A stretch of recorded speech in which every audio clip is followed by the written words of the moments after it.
हरियाणा में लगभग 1.5 महीने तक चले चुनावी संग्राम के बाद आखिरकार हरियाणा में तीसरी बार भारतीय जनता पार्टी सरकार बनाने में कामयाब हो गई। नायब सिंह सैनी के नेतृत्व में हरियाणा में जिस तरीके से तमाम मंत्रियों ने शपथ ग्रहण की, उससे साफ प्रतीत हो गया है कि आगामी वक्त में अब नायब सिंह सैनी ही इस हरियाणा सरकार का रथ आगे बढ़ाने वाले। तमाम दिग्गज नेताओं को मंत्री पद की शपथ दिलवाई गई, जिसमें पूर्व गृह मंत्री अनिल भी शामिल हैं। पूर्व के यहाँ पर हरियाणा कैबिनेट मंत्री रह चुके राव नरवीर सिंह शामिल हैं। आरती राव जो कि पहली बार अटेली विधानसभा सीट से चुनाव जीतकर आई हैं, उनको भी मंत्री बनाया गया है। तो शाम से चुनाव जीतने वाली श्रुति चौधरी को भी मंत्री बनाया गया है। जाट वोट बैंक को साधने के लिए महिपाल ढांडा पर दाव लगाया गया है। दलित वोट बैंक को साधने के लिए कृष्णलाल पंवार पर दाव लगाया गया है। यानी कि तमाम नेताओं को मंत्री बना करके बीजेपी ने तमाम वर्गों को साधने की कोशिश की। ओबीसी वोट बैंक का सबसे बड़ा चेहरा इस वक्त नायब सिंह सैनी को बना दिया गया है।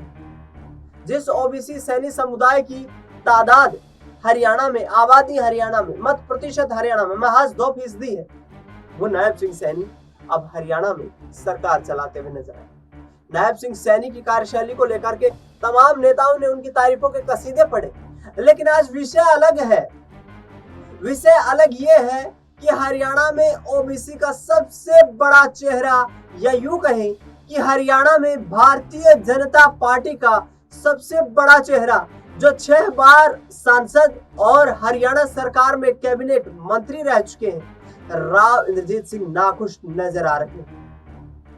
नाराज इसलिए नजर आ रहे हैं क्योंकि राव इंद्रजीत सिंह को ये उम्मीद थी कि 2024 में हरियाणा में यदि बीजेपी की सरकार रिपीट होती है तो उन्हें बड़ी जिम्मेदारी दी जाएगी। इसी के चलते उन्होंने अपने गुट के तमाम उन चुनावी प्रत्याशियों को मैदान में उतारा, टिकट की मांग की। चुनावी प्रत्याशियों को मैदान में उतारने के साथ साथ चुनाव प्रचार में भी जान झोंकते हुए नजर आए।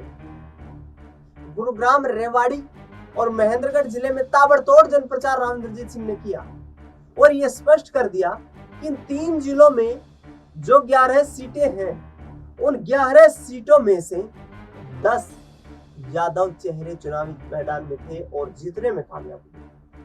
यानी कि राव इंद्रजीत सिंह अपनी ताकत का लोहा मनवाते हुए विधानसभा चुनाव में नजर आए।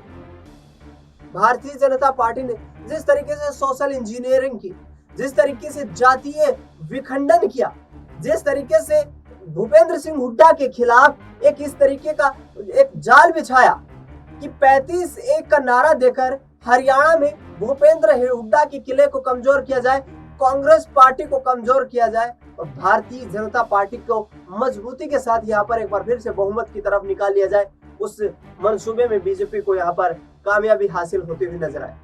हमने देखा कि इस विधानसभा चुनाव में बीजेपी और कांग्रेस के बीच महज 0.74% मत प्रतिशत का अंतर रहा।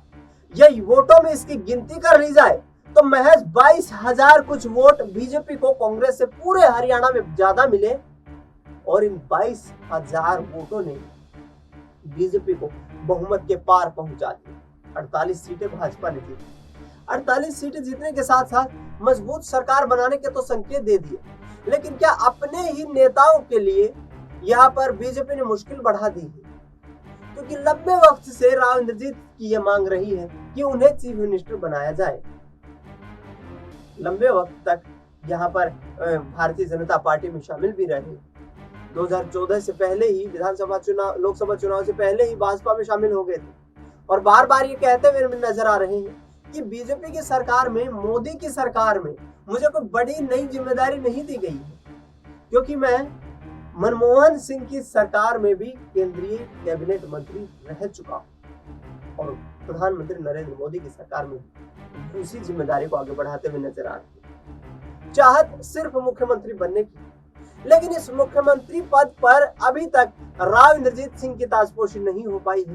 तो क्या आगामी वक्त में राव इंद्रजीत सिंह बागी रुख अख्तियार करते हुए नजर आएंगे? नाराजगी इस कदर देखने को मिली कि राव इंद्रजीत सिंह शपथ ग्रहण समारोह के दौरान हरियाणा सरकार का जो कैबिनेट मंत्रालय और मुख्यमंत्री का शपथ ग्रहण समारोह हो रहा था, उसमें तीसरी पंक्ति में बैठे हुए नजर आए।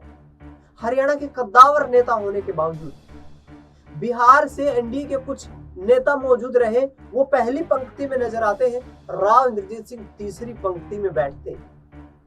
मीडिया से कोई इंटरेक्शन नहीं करते।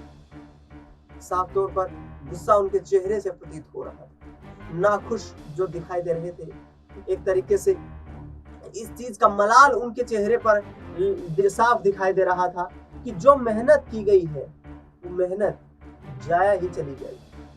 आपको बता दें कि राव नरबीर सिंह को कैबिनेट मंत्री बनाया गया, राव इंद्रजीत सिंह की बेटी आरती राव को भी कैबिनेट मंत्री बनाया गया। लेकिन राव नरबीर सिंह ने जिस तरीके से आंखें बीजेपी हाईकमान को दिखाई थी, उन्होंने विधानसभा चुनाव के टिकट वितरण से पहले ही जिस तरीके के रुख अख्तियार किए थे, कहीं ना कहीं बीजेपी हाईकमान को इसका अंदेशा हो गया था कि यदि इन दिग्गज नेताओं को नाखुश रखा गया तो अहिरवाल से सुपड़ा साफ हो सकता है।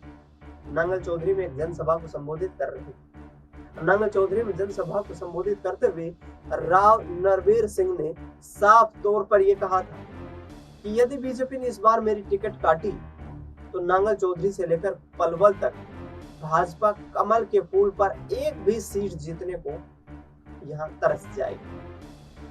तो क्या इसी तरीके का रुख अख्तियार करने की आवश्यकता राव इंद्रजीत सिंह को?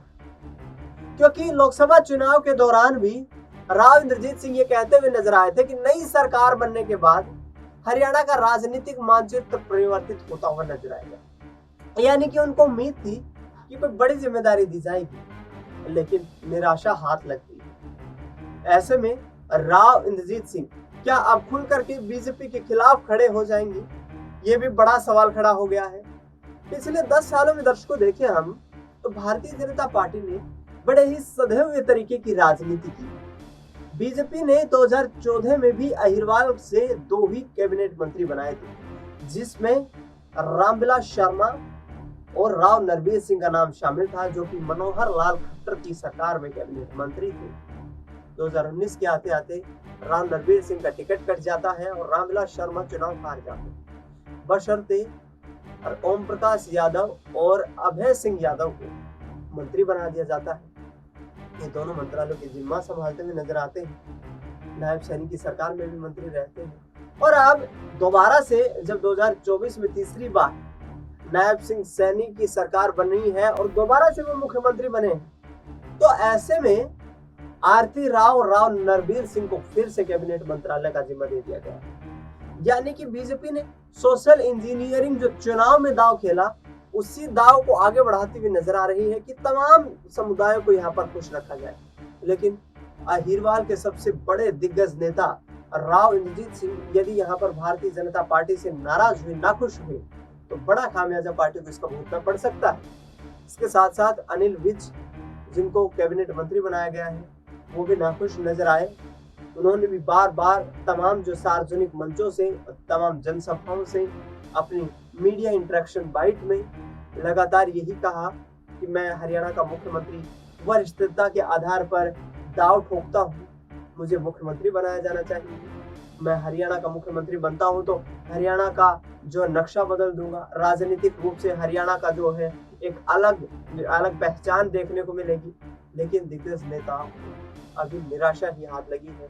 बहरहाल नायब सिंह सैनी दूसरी बार हरियाणा के मुख्यमंत्री बन चुके हैं और अब देखना ये होगा कि 5 साल की सरकार में क्या वो मनोहर लाल खट्टर की तरह तमाम फैसले लेते हुए नजर आएंगे, या फिर नायब सिंह सैनी को इस वक्त दबाव महसूस करके सरकार चलानी पड़ेगी, क्योंकि अंदर खाने से जो खबरें सामने आ रही है वो उनके लिए एक अनुकूल संकेत नहीं। देखना ये होगा कि नायब सिंह सैनी आगे आने वाले वक्त में किस तरीके से अपने कार्यकाल को पूरा कर पाते हैं। फिलहाल इस खास कार्यक्रम में इतना ही। देश दुनिया की तमाम बड़ी खबरों के लिए आप देखते रहिए SPN 9 न्यूज।